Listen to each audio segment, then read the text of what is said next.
இருதயத்தை ஆராய்ந்து அறியும் தேவனே, என் வழிகளுக்கும் செய்கைக்கும் தக்க பலனை தருபவரே.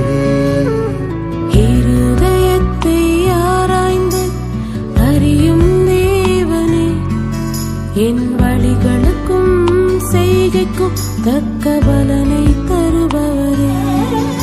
என் நினைவுகளை தூரத்திலிருந்து அறிந்து கொள்பவரே, என்னை தாயின் கருவில் காப்பாற்றி அதிசயம் செய்தவரே.